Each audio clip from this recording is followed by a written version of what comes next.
Drones are tools that can be either extremely useful in changing the battle outcome in your favor, or they can be deadly backstabbers that can cost you a lot in your moment of need for backup. That's why I will show you the right aspects of each drone that you need to know, so you can use them more efficiently. But first, low-level drones are for reviving or defending yourself. You have to understand that if your drone is still at a low level, it's useless because of its low stats. And the best thing you can do with it is to take it with you just for one purpose, and that's the revive option. I mean, when you get knocked off by some enemy, make sure to tap the drone revive button immediately to revive yourself, because most players forget to take down the drones as well, or sometimes they get busy fighting another enemy. The only case where you can actually use the drone defense mode is when both you and the enemy get down at the same time. You can try to control your drone to shoot the enemy's drone. Now, the second thing you must keep in mind about the new drones is that you have to learn to place them properly,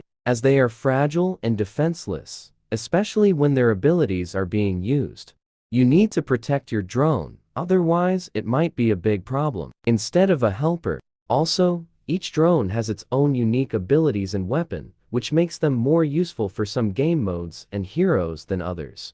Zenith, for example, is good in squad versus squad mode, since you can't catch up with your dying teammate fast enough.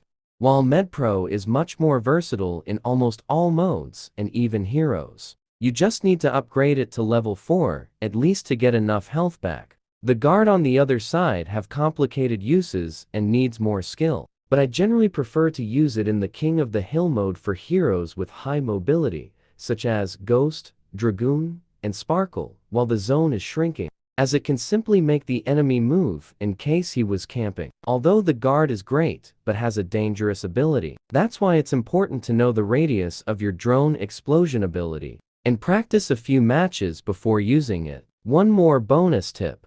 If you are a Mirage player and you are in the last circle of the zone, and you have no idea where enemies could be, you can leave your drone behind you, and the enemy will shoot it, which will make him reveal his position by mistake. Finally, all drones are useless at a low level, like I have said before, except Zenith. Although it revives very slowly, it's still helpful. That's make sure to drop it for your team and go chase the enemy, which will give the drone enough time to revive your team and have a second chance. Now, after we talked about the benefits and best uses of the drones, there are a couple of things that I don't like much about the new drones. Like how the firing cone of the drone sometimes can be confusing, or how the drone is easy to take down. The drone must get down only when your hero is down, not the drone as well, because that makes it useless most of the time. Let me know in the comments what your best thoughts to using the new drones.